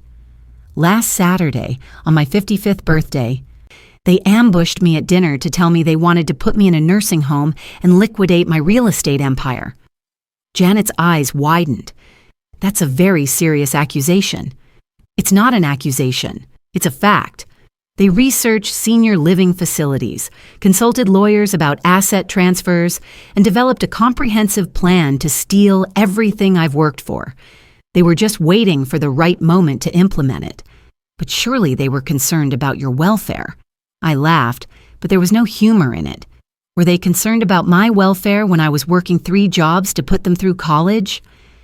Were they worried about my stress level when I was building the business that paid for their weddings, their houses, their children's private schools? Mrs. Washington, these are very serious allegations. Do you have proof? I have their own words, their own research, their own admissions. I have recordings of conversations where they discussed how to convince me I was incompetent. I have documentation of their consultations with lawyers and their tours of nursing facilities. This was a slight exaggeration. I didn't actually have recordings, but my children didn't know that, and I could see the panic in their faces as they watched. But why disappear? Why not just refuse their suggestions? Because I wanted to teach them a lesson. I wanted them to understand what it would really be like if their meal ticket disappeared. I wanted them to panic the way they planned to make me panic. Janet was beginning to understand that this wasn't the story she'd expected to tell. So you've been safe all along? Perfectly safe. I've been managing my business, monitoring my investments, and planning my next moves. The same things I do every day because despite what my children think, I'm not incompetent. What are your next moves? I smiled. Well, first, I'm going to restructure my estate planning to ensure that children who would betray their mother don't inherit the fruits of her labor. You're cutting them out of your will? I'm ensuring that my money goes to people who actually love me, not people who see me as an obstacle to their inheritance. And second, I'm going public with their behavior. I want other elderly people to know what to watch for. I want other families to understand how greed can destroy love. I want my children to face the consequences of their actions. Janet leaned forward. Mrs. Washington, is there anything you'd like to say directly to your children?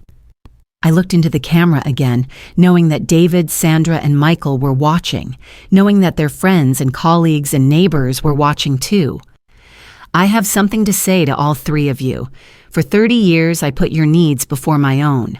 I sacrificed my youth, my social life, my own dreams so you could have everything you wanted. I built an empire so you would never know poverty or insecurity or fear.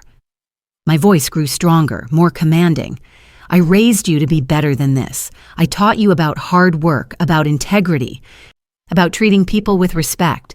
But somewhere along the way, you learned different lessons. You learned that money is more important than love. You learned that elderly people are disposable. You learned that manipulation and betrayal are acceptable if the payoff is big enough. I paused, letting the words sink in. You want to know why I disappeared? I disappeared because the children I raised would never have tried to steal from their mother. The people who ambushed me at that restaurant are strangers wearing my children's faces. and strangers don't get to inherit my life's work."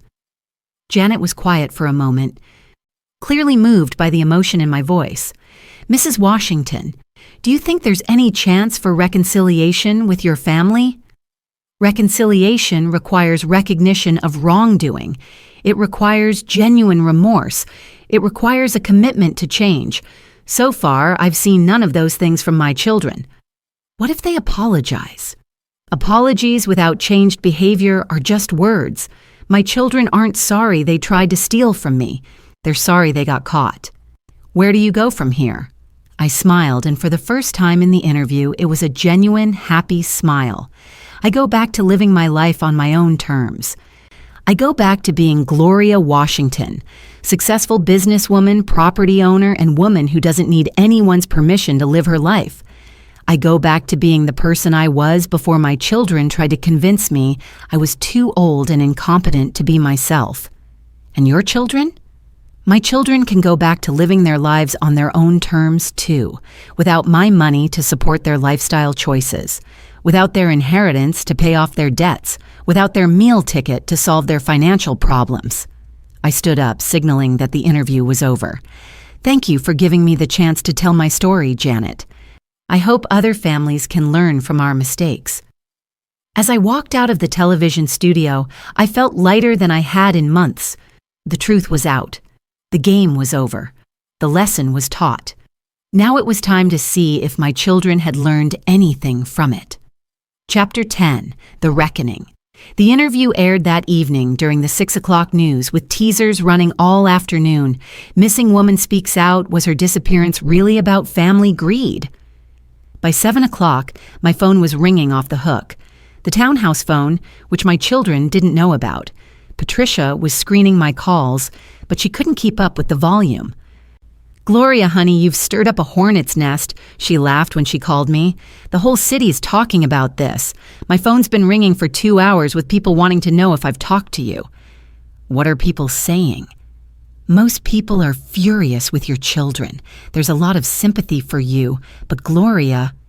What? Some people are saying you were cruel to disappear like that you should have just talked to your children instead of putting them through a week of worry. I considered this. "Patricia, if your children tried to steal your life savings, would you worry about hurting their feelings?" Point taken. Besides, they weren't worried about me, they were worried about their inheritance. There's a difference. By 9 o'clock, the story had gone viral. Social media was buzzing with commentary. News websites were picking it up, and Gloria Washington was trending on Twitter. Most of the reaction was supportive. Elderly advocates praising my courage, business leaders applauding my strategic thinking, women my age sharing their own stories of being underestimated by their families. But there was also criticism. Some people thought I'd been too harsh, too calculating, too cruel to my children. Some suggested that family disputes should be handled privately, not aired on television for the whole world to see. I didn't care about the critics. I cared about the elderly women who messaged me to say thank you for speaking out.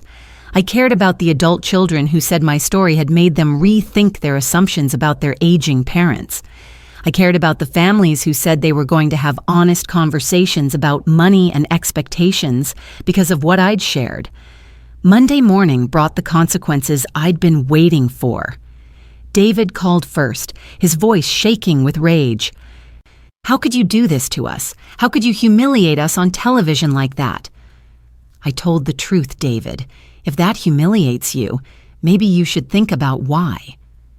"You made us look like monsters." I reported your behavior accurately. If that makes you look like monsters, maybe you should examine your behavior. We were trying to help you. No, David, you were trying to help yourselves, and now the whole world knows it. Sandra called an hour later, sobbing. "Mom, you've ruined us. The school board is talking about putting me on administrative leave. They're saying a teacher who would try to steal from her own mother can't be trusted with children." Maybe they have a point. "How can you say that? I'm your daughter." My daughter wouldn't have tried to put me in a nursing home so she could steal my money. We weren't trying to steal from you. What would you call it, Sandra? Silence. Michael called last, his voice small and defeated. "Mom, Lisa left me. She took the twins and went to her mother's house. She says she can't be married to someone who would betray his own family." For a moment, I felt a pang of sympathy for my youngest child, but then I remembered the spreadsheet he'd prepared, calculating how quickly he could liquidate my life's work. "I'm sorry to hear that, Michael, but Lisa's right.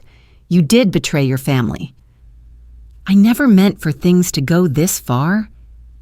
"What did you think would happen? Did you think I would just quietly go away and let you take everything I've worked for?" I thought you would understand. I thought you'd want what was best for the family." "I do want what's best for the family, Michael, which is why I'm making sure my money doesn't go to people who would betray me for it." Tuesday brought a surprise visitor. Rebecca, David's wife, showed up at my real house. Not the townhouse, but my actual home. She must have been watching it, waiting for me to return. I let her in, curious to hear what she had to say. "Gloria, we need to talk," she said, her usual polished appearance slightly frayed around the edges. "Do we?" "This has all gotten out of hand, way out of hand. David is falling apart. He might lose his job. The kids are being teased at school. Our friends won't return our calls." I poured myself a cup of coffee and didn't offer her one. "I'm sorry to hear that." "Are you?"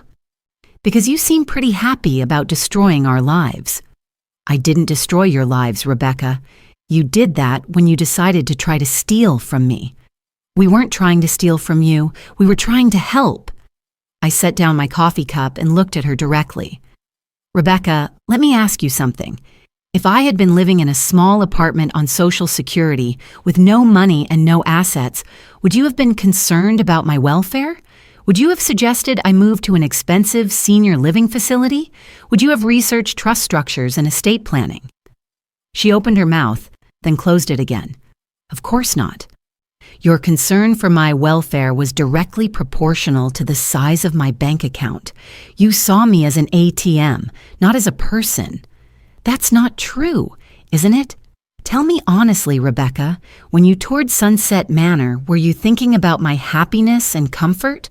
Or were you thinking about how much money you'd have access to once I was safely tucked away?" She couldn't meet my eyes. "Here's what I don't understand," I continued. "David makes good money. You could have lived comfortably within your means. But instead, you chose to live beyond your means and count on my money to make up the difference. You made my death a necessary part of your financial planning. We never wanted you to die. No, you just wanted me to disappear while I was still alive, which is worse, in my opinion." Rebecca started crying. Not the elegant tears of a woman trying to manipulate me, but the ugly, desperate sobs of someone who'd lost everything and was just beginning to understand why. "Please," she begged, "please don't cut David out of your will. Please don't punish our children for our mistakes." "Your children aren't being punished, Rebecca. They're learning that actions have consequences. They're discovering that you can't count on money you haven't earned. They're finding out what it's like when the people who've been supporting your lifestyle decide to stop. But they're innocent. So was I, but that didn't stop you from trying to destroy my life." She left without another word, and I never saw her again. Wednesday brought news that David had indeed lost his job. His company had decided that someone who would try to defraud his own mother was too much of a liability to employ in a financial services firm. Thursday brought news that Sandra had been placed on administrative leave, pending an investigation by the school board.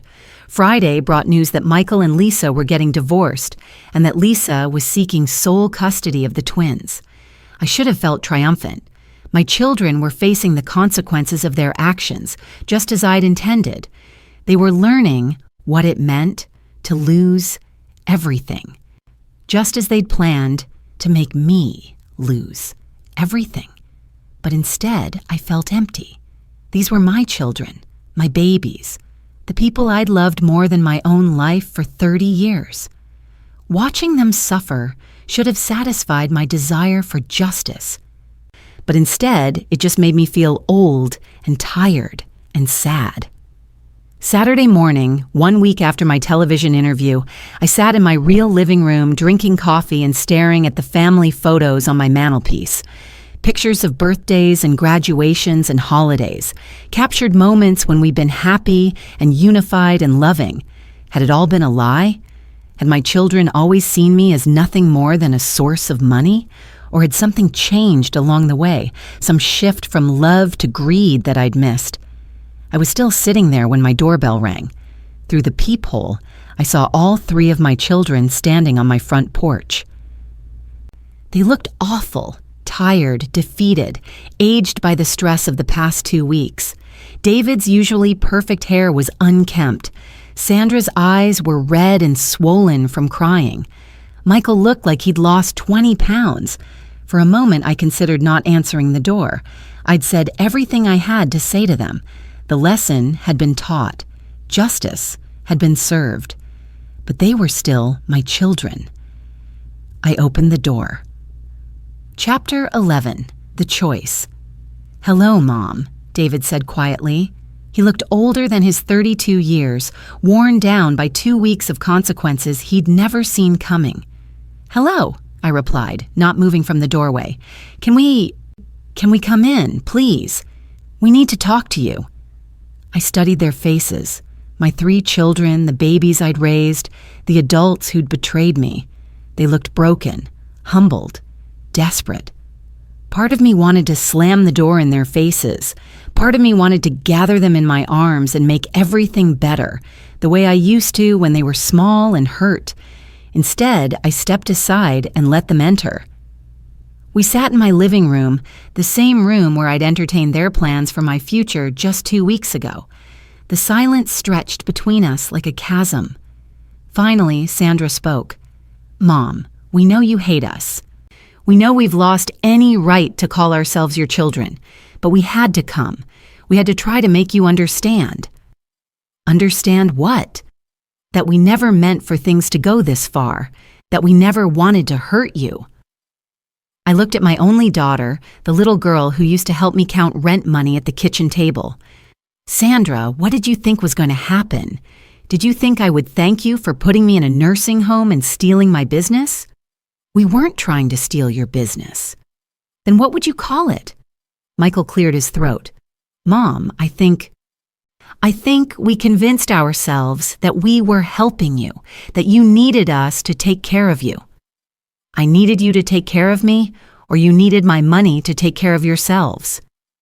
The silence that followed was answer enough. "Here's what I don't understand," I continued. "I raised you to be independent, self-sufficient, successful people. I gave you everything you needed to build your own lives. Why wasn't that enough?" David shifted uncomfortably. "Because it's expensive to live the way we wanted to live." At least he was being honest. "And whose fault is that, David? Did I force you to buy a house you couldn't afford? Did I make Rebecca spend thousands of dollars on designer clothes and expensive vacations? No. Did I tell Sandra to rack up credit card debt trying to keep up with families who make more money than teachers make? No. Did I force Michael to marry someone whose lifestyle expectations exceeded his income? No. So how exactly is your financial irresponsibility my responsibility?" "It's not," Sandra said quietly. "We know it's not. We got used to having you there. We got used to knowing that if we really needed help, you'd take care of us. The way you were planning to take care of me?" The bitter irony wasn't lost on any of us. "Mom," Michael said, his voice cracking, "we know we messed up. We know we hurt you. We know we don't deserve your forgiveness, but we're sorry. We're so, so sorry." I looked at my youngest child, remembering the toddler who used to fall asleep in my lap while I studied for my real estate exam. "Are you sorry you tried to steal from me, Michael? Or are you sorry you got caught?" "Both," he said honestly. "I'm sorry we even thought about it. I'm sorry we planned it. I'm sorry we tried to convince you that you needed us to manage your life. And yes, I'm sorry we got caught, because getting caught meant we lost you." It was the most honest thing any of them had said. "The thing is," I said slowly, I'm not sure you ever really had me, not the real me. I think you had an idea of me. Gloria, the endless source of money and support and solutions to your problems. But did you ever see me as a person? As someone with my own dreams and fears and needs? Yes, Sandra protested. Of course we did. Did you? When was the last time any of you asked me how I was feeling about something that wasn't related to money? When was the last time you showed interest in my life that wasn't connected to what I could do for you? They couldn't answer because they couldn't remember. When I was working 3 jobs to support us, did any of you ever ask if I was tired? When I was studying for my real estate license, did any of you offer to help with anything so I could have more time? When I was building my business, working 18-hour days, did any of you suggest I slow down for my own health? Mom, you always seem so strong, David said. So capable. We didn't think you needed our help. I was strong because I had to be. I was capable because you needed me to be. But I was still human. I still needed love and support and care. The difference is, I needed those things from you as a person, not as a bank account. We do love you as a person, Sandra cried. Do you? Tell me something you love about me that has nothing to do with what I've given you or done for you. Silence. Tell me something about my personality, my character, my interests, my dreams. Tell me one thing you know about who I am when I'm not being your mother or your benefactor. More silence. That's what I thought. I stood up and walked to the mantelpiece, looking at the family photos that now seemed like evidence of a relationship that had never really existed. Here's what breaks my heart, I said without turning around. It's not that you tried to steal from me. It's not even that you thought I was too stupid to figure out what you were doing. It's that you never bothered to know me well enough to understand that I would figure it out. I turned back to face them.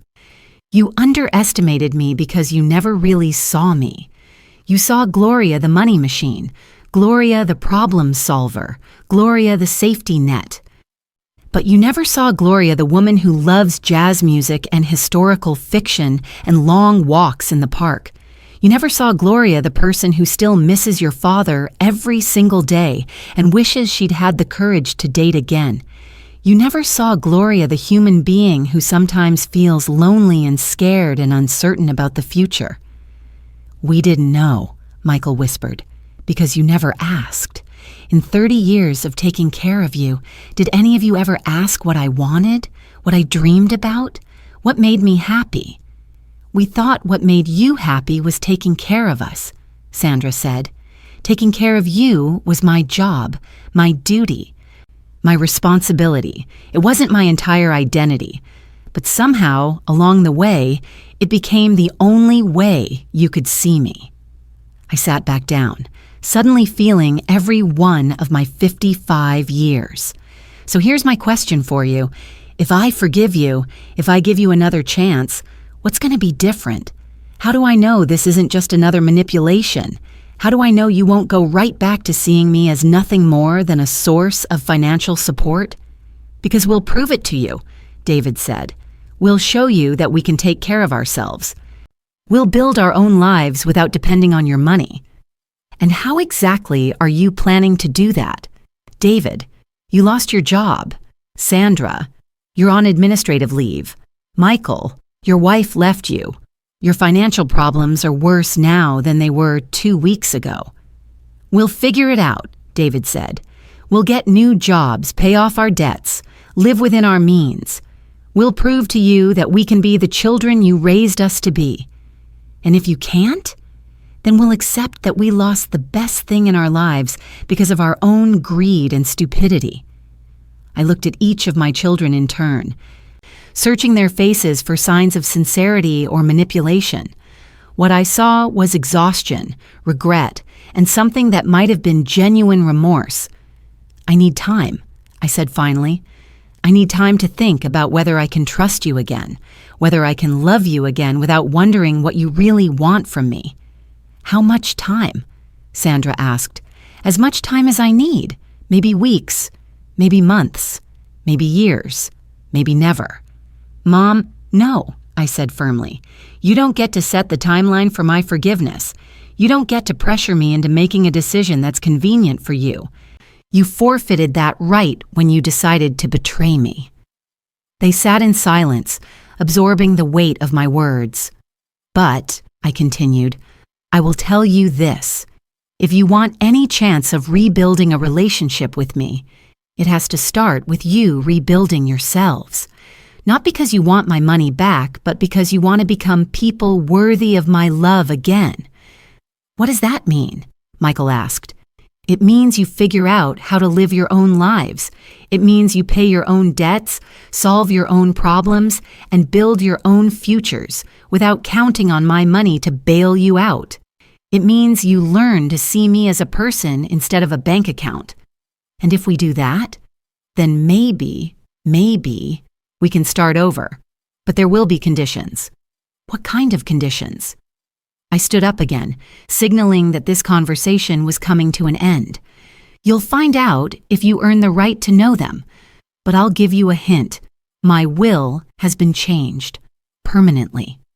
You will never inherit my business empire, and you will never have access to my investment accounts.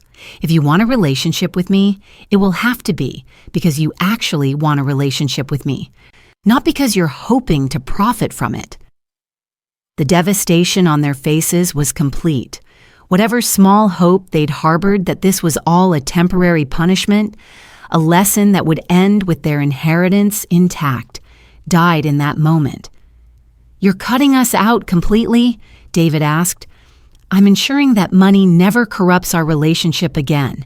If we rebuild our family, it will be built on love and respect, not greed and manipulation. What about the grandchildren? Sandra asked. What about their futures?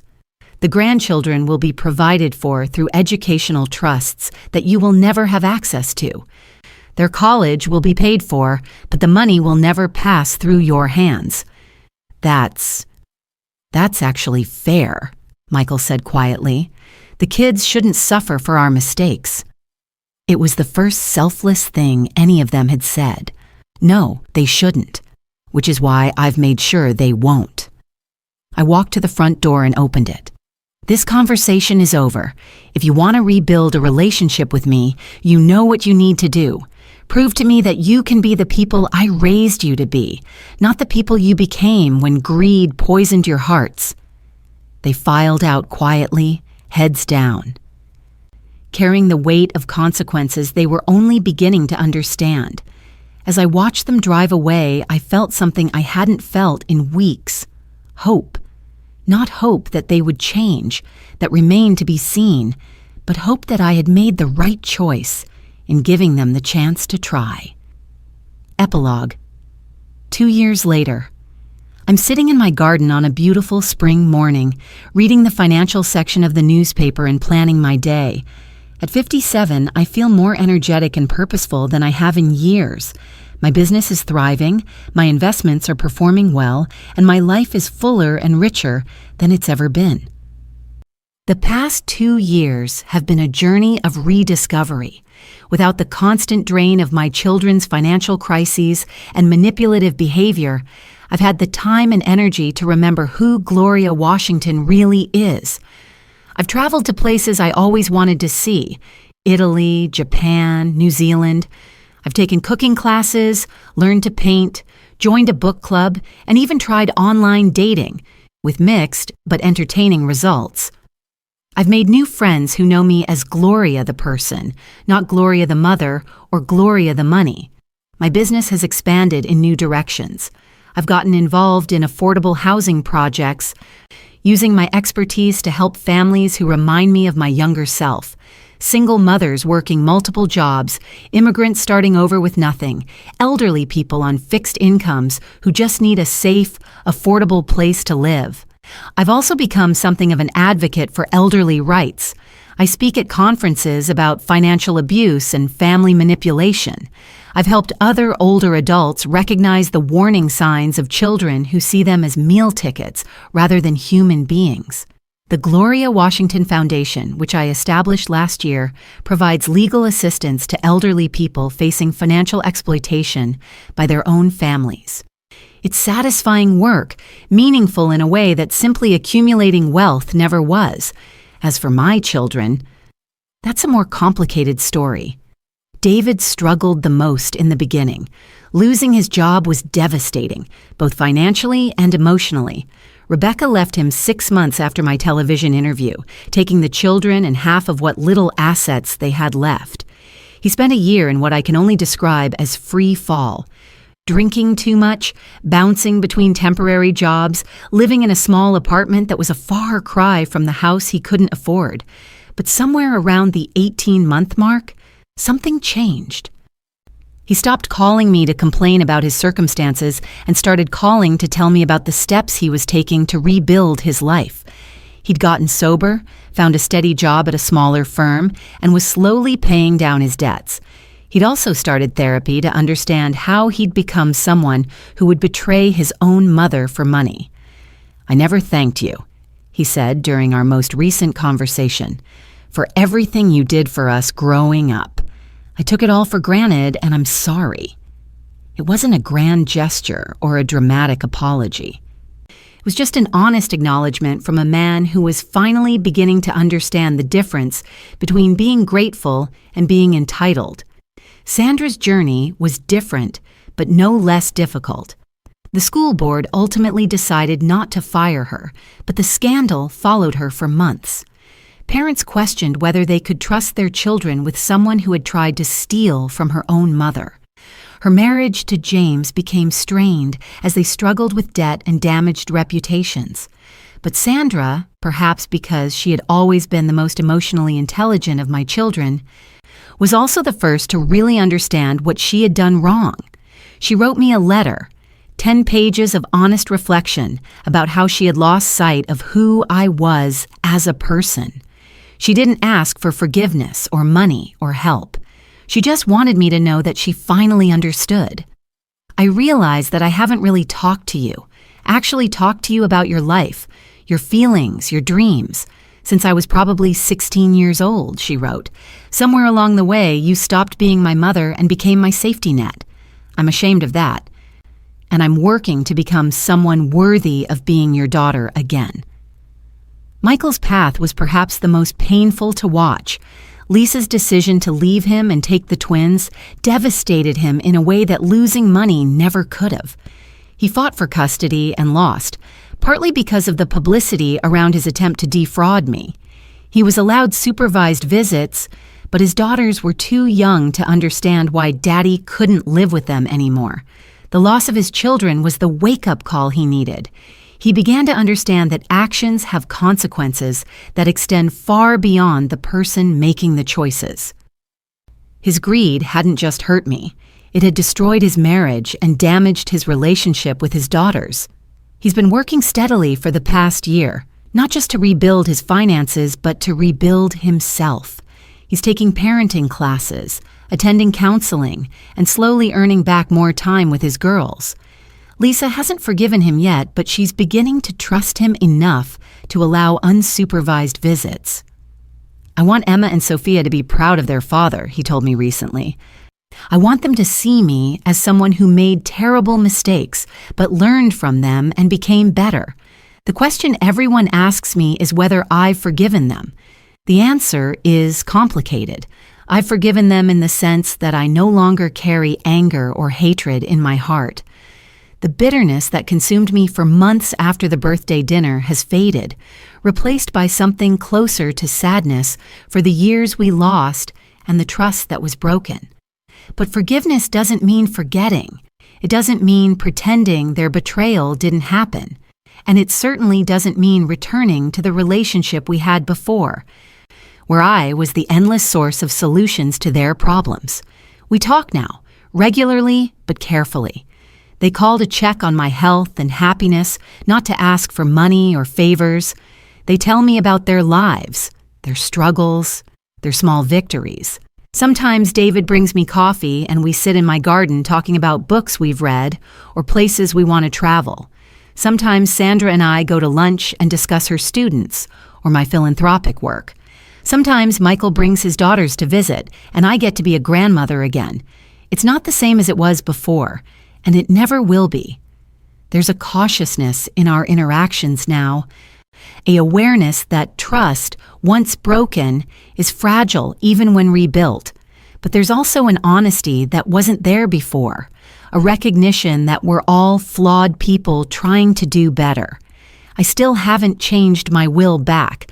My business empire will go to charity when I die, not to my children. They know this, and to their credit, they've stopped asking about it. They seem to understand that their inheritance was forfeited permanently, and that any relationship we rebuild must be built on something other than financial expectations. The grandchildren are provided for, as I promised. Educational trusts will ensure they can attend any college they choose, but the money will never pass through their parents' hands. I've also set up smaller trusts that will provide each grandchild with a modest inheritance when they turn 30. Enough to help them start their adult lives, but not enough to make them dependent on unearned wealth. Sometimes people ask if I'm lonely, if I regret the choices I made that led to the estrangement from my children. The answer is no. Yes, I miss the family dinners and holiday celebrations of the past, but I don't miss the constant financial drama, the manipulation, the feeling that I was valued more for my checkbook than for my heart. I've learned that it's better to be alone and respected than surrounded by people who see you as a means to an end. I've discovered that family love, if it's real, should be unconditional, not contingent on what you can provide or how useful you are. My children are learning to be independent, self-sufficient adults for the first time in their lives. It's been painful for all of us, but it's also been necessary.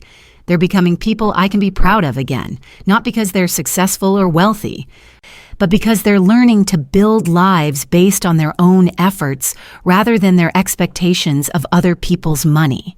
And me?